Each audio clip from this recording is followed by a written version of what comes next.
जय श्री राधे राधे, कृष्णा कृष्णा। मेरे प्यारे भक्तों, आप सब कैसे हो?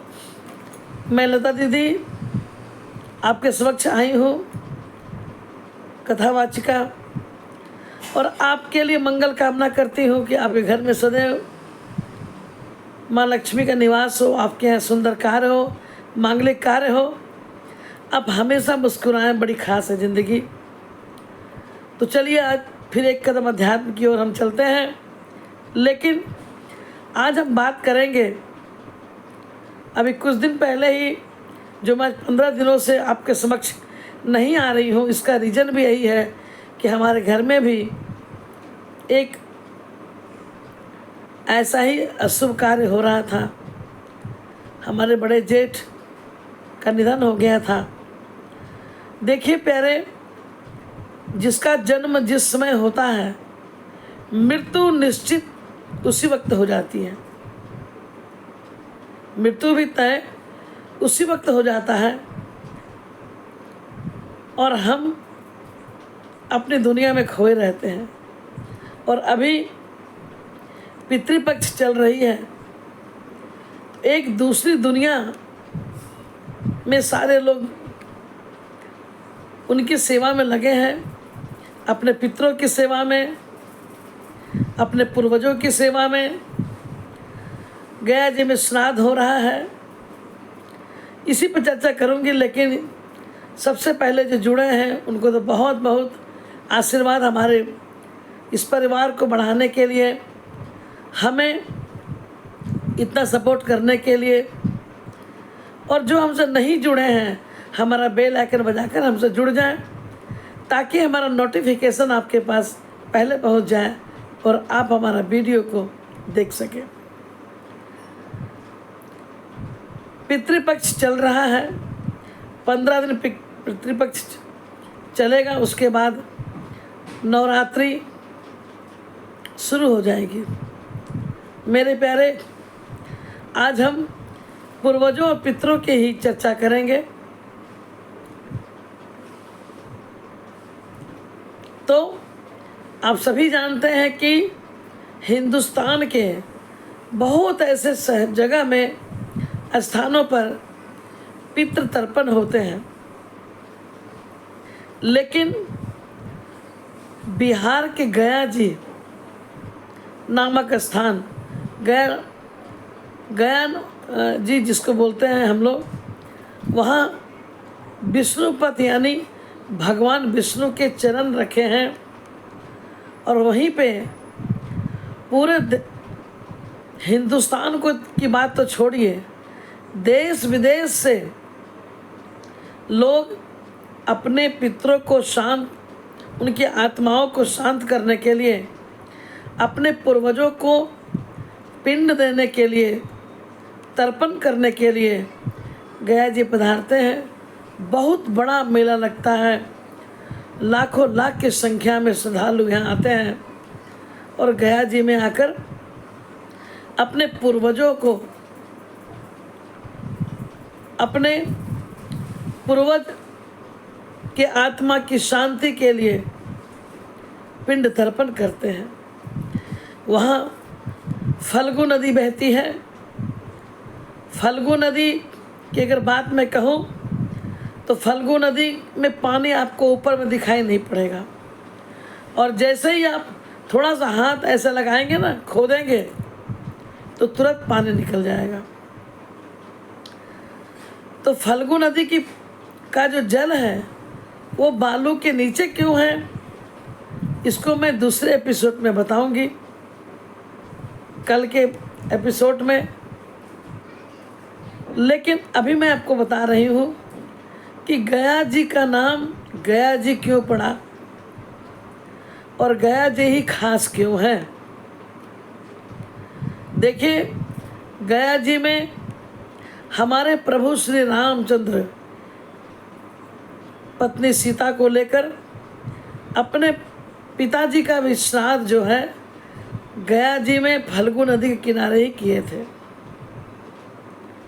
उसकी बहुत सुंदर कथा है, मैं 2-3 पार्ट में बताऊंगी तो आपको समझ में आएगा, क्योंकि अगर वीडियो बहुत लंबा बन जाता है तो कोई देखना पसंद नहीं करते, इसीलिए मैं 2-4 पार्ट में इसको बताऊंगी। सबसे पहले कि गया जी का नाम गया जी क्यों पड़ा, तो मैं बता दूं,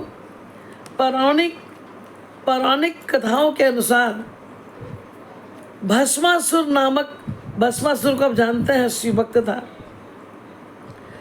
भस्मासुर के वंश में एक दैत्य था, राक्षस था, जिसका नाम था गया।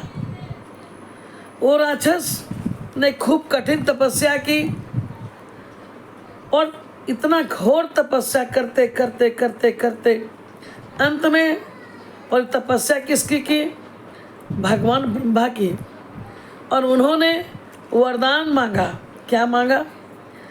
कि हमारा दर्शन करके जो भी चूँकि वो राक्षस था तो उसने एक शर्त रखी कि जैसे भगवान का दर्शन करके लोग धन्य हो जाते हैं, तो आप हमें ये वरदान दीजिए कि जो भी व्यक्ति आकर मेरी दर्शन करेगा वो बड़ा से बड़ा पाप से मुक्त हो जाएगा। गया जो राक्षस है उसने क्या मांगा? कि जो मेरी दर्शन कर लेगा वो बड़ा से बड़ा पाप से मुक्त हो जाएगा। भगवान क्या करते? तथास्तु कर दिए। अब क्या हो गया कि लोग बड़ा प्रकृति के विरुद्ध, वो जितने भी लोग थे, जन, स्त्री हो, पुरुष हो, बच्चे हो, उनका डर खत्म हो गया। वो बड़ा से बड़ा पाप करते और गया जी में जाकर गया का दर्शन करके पाप मुक्त हो जाते।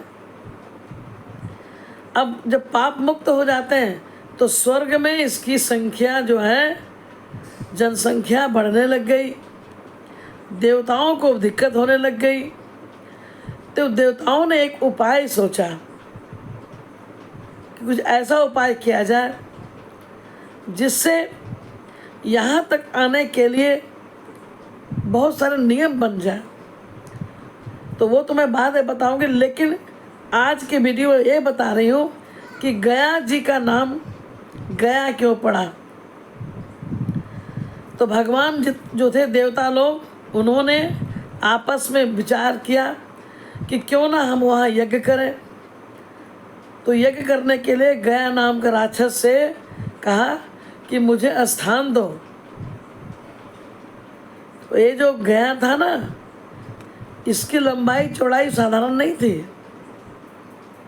5 कोस लंबा, 5 कोस चौड़ा,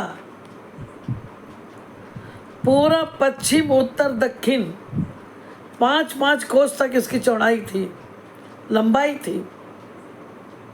तो जगह था ही नहीं गया जी में। तो गया, इसने क्या किया, अपने को और पवित्र करने के लिए अपना ही शरीर का दान दे दिया। बोला मैं लेट जाता हूँ और आप देवता हमारे ऊपर ही आप यज्ञ कीजिए।